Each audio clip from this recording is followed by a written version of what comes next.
What's up, guys? Welcome back to another trade recap. Let's start from the daily time frame.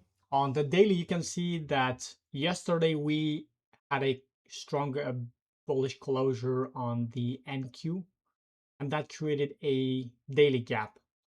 And it makes sense for the new day to open higher first, tap into the gap, and then continue lower. And the asset that is going to create the SMT is going to be the YM because it does not have a gap. So it makes sense to be the asset that creates the SMT. So that is our returning point or the high of the day that we can expect to get manipulated and then continue lower. Now we are going to confirm the high of the day with a 4-hour swing. So let's do that. God, it's expanding crazy. But we got our part, right? That's what matters. The market can move as much as it wants, but when we get the trade that we have, our portion, that is it.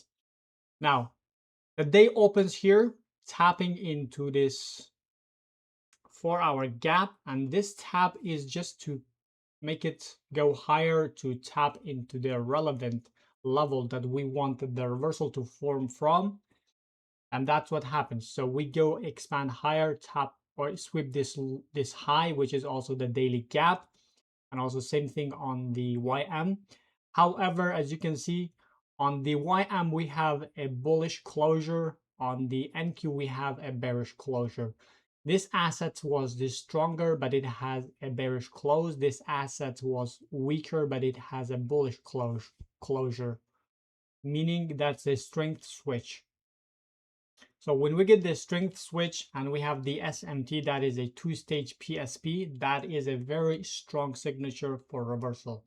And this is where the 10 a.m. opens and expand aggressively. The reason I did not take any trades on the NQ was it run super quickly and I did not get any entry chances. So I focused on the lagging asset, which was the YM. Now, we are going to align ourselves within this 4-hour candle to trade it to the current day open. I did not target all the time, this low here, but I was enough, or I was content with taking my exit right from with the current days open, or when the other asset, especially ES, reached its target. So I exited right there. Now let's go lower to the 1-hour time frame to see what it looks like here. As you can see, the best entry for the NQ would have been right here at 10 a.m. because we have the C2 closure, but I missed it. And that's absolutely fine. So I looked at the 15-minute time frame to align myself with the expansion of the candle, which is at 10 a.m. So 10 a.m. opens here. Because we don't have a C2, I mean, we do have it here, but we want to have another closure. So we have waited for this closure and then we created a 15-minute gap.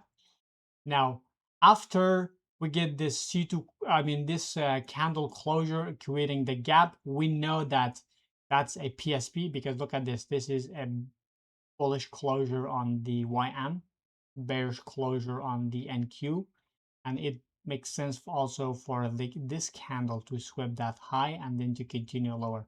So right here, after we get this two-stage PSP again, I drop down to the 1-minute time frame. This was our first entry that I did not enter because the other assets were not aligned. They were going up.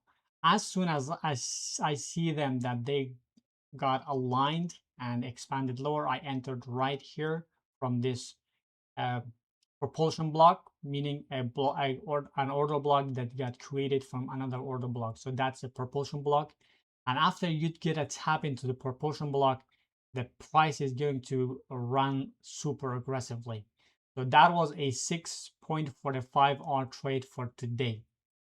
All right, guys, that is it for today.